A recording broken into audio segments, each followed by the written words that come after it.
From Bloomberg World Headquarters in New York, this is Bloomberg Markets The Close. I'm Scarlett Fu. And I'm Caroline Hyde. Now, let's have a quick check on, of course, the UK Parliament, because it's seizing control of the Brexit process from Prime Minister Theresa May. Parliament will vote on alternatives to May's deal tomorrow, while signalling it may be time to find a plan B. Joining us now is geopolitical strategist, he's Peter Zeihan, and of course the author of The Accidental Superpower. Let's have a quick check, therefore, Peter, of your perspective now.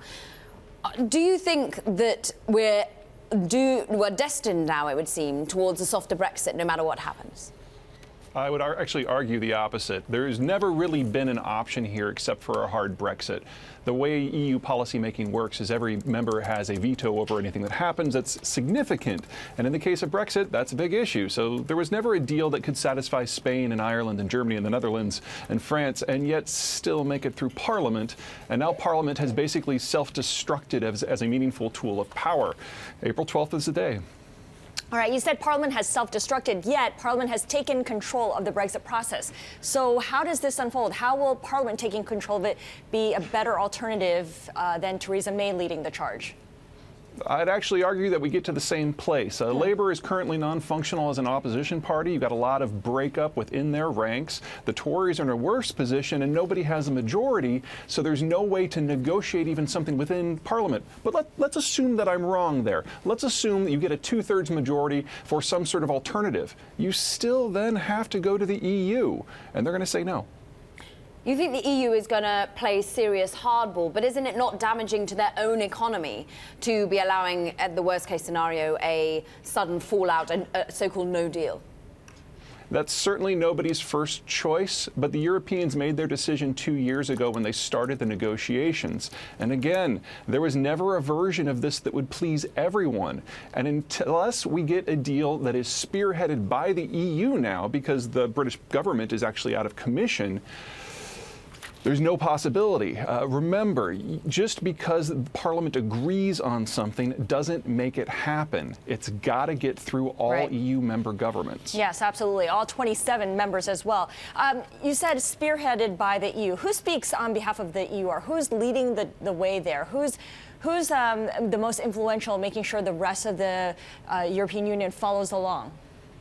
See, I would argue that it used to be German Chancellor Merkel, but with her now already having one step outside of being in power, you're going back to the whole governing by committee. You remember how disastrous it was back in 2007 to 2009 when we were doing the Greek debt renegotiations?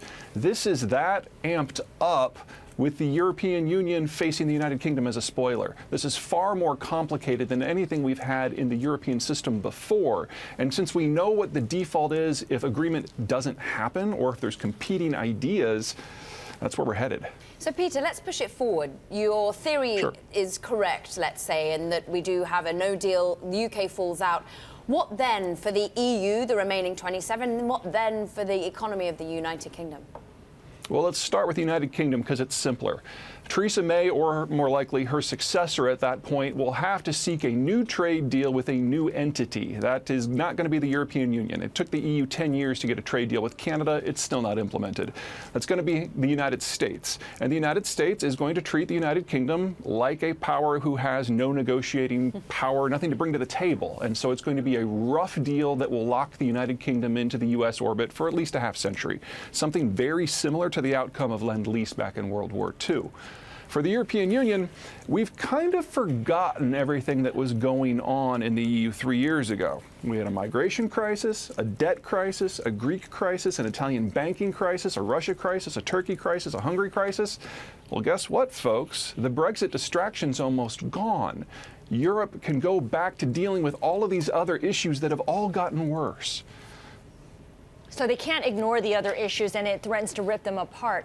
You mentioned that the U.S. and the U.K. will be more closely aligned. How does that shift alliances with other members of the global community, whether it's Russia, whether it's China?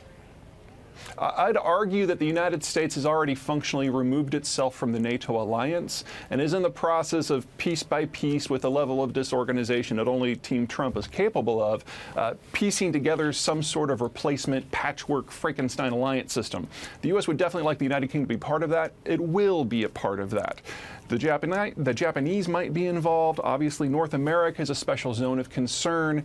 It's still very ragged and in progress. But everyone who's thinking they can take advantage of the United States stepping back forgets a couple of core points. Everything that makes the global trade system work is an outcome of American foreign security policy. Without that, without freedom of the seas, without the idea that interstate competition is supposed to be solved at the negotiating table instead of with bullets, all of a sudden everybody else is up in the air and everyone else has to look after their own interests. Now, people who look at Russia and China think, well, clearly that's good for them. Like, not so much. The Russians are more dependent on international trade than the Americans, the Chinese far more so. And what happens if the Germans and the Swedes and the Japanese and everybody else all of a sudden has to start looking out for themselves? That's something that the world is not ready for. Well, there's a lot that the world may not be ready for in coming days and weeks. Peter Zeihan, thank you so much. Founder of Zeihan on Geopolitics, joining us from Austin. Now, we're going to stick with Brexit.